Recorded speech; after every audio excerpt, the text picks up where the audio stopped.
गगनबावडा कोल्हापूर महामार्गावरील परखंदळे इथल्या मेंगणवाडीजवळ एक मोठं झाड अचानक रस्त्यावर कोसळल्यानं महामार्गावरील वाहतूक सुमारे 2 तास पूर्णपणे ठप्प झाली।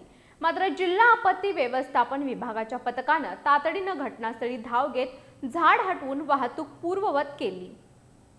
गगनबावडा कोल्हापूर महामार्गावरील परखंदळे इथल्या मेंगणवाडीजवळ एक मोठं झाड अचानक रस्त्यावर कोसळल्यानं महामार्गावरील वाहतूक सुमारे 2 तास पूर्णपणे ठप्प झाली।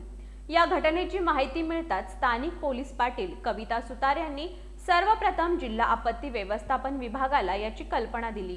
त्यानंतर पथकानं आवश्यक साहित्यासह घटनास्थळी धाव घेतली आणि युद्ध पातळीवर रस्त्यावर पडलेलं झाड बाजूला करून मार्ग मोकळा केला।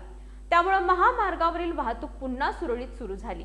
या बचाव आणि मदत कार्यात आपत्ती व्यवस्थापन पथकातील जवान शुभम काटकर, शैलेश हांडे, प्रथमेश येरुडकर, प्रीतम केसरकर, संग्राम पाटील, साहिल कोळी, आदित्य जाधव आणि प्रमोद माने यांनी मोलाची कामगिरी बजावली। आपत्ती व्यवस्थापन विभागाच्या या तत्पर कारवाईचं स्थानिक नागरिकांनी आणि वाहनधारकांनी कौतुक करत संपूर्ण पथकाचे आभार मानले आहेत।